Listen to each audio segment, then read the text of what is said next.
There's no question the Kāpiti Coast is an idyllic slice of our country. And being nestled between the hills and the coastline and with an island sanctuary right next door means a high degree of environmental awareness. That's something the Kāpiti Coast District Council takes seriously. Sure, there's the usual initiatives. The upgraded council building utilises natural light. There's a highly efficient air conditioning system and of course a comprehensive recycling program. This highly efficient roofing system is just one initiative to save energy at the local pool. Meanwhile, this council-created business hub will be home to innovation-focused business. But underpinning all these initiatives in this fast-growing community is an emissions management system with real clout, one that provides credibility, transparency and direction. The CMARS program gave us the template for our carbon and energy management plan and provides annual check-up on that to make sure it's all correct and valid and up to date. So that really focuses minds. The CMARS program allows the council to measure their greenhouse gas emissions, put in place plans to reduce them and have both of these steps independently certified.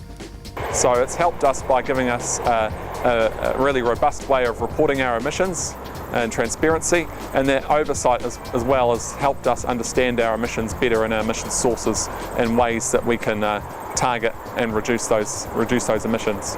And while those emissions have dropped over 45% in under 5 years, the council has been able to halt the relentless rise in its energy costs at the same time.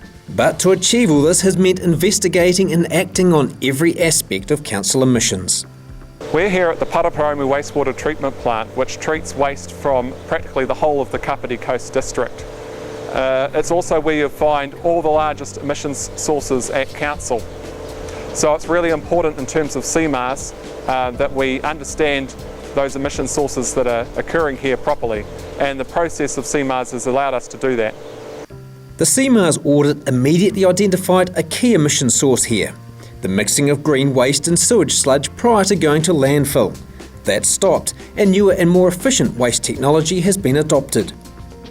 It used to be that we dried the sludge with a diesel burner, but now we've moved to wood pellet fuel, which is almost carbon neutral and has reduced the council's emissions by around 1,200 tonnes.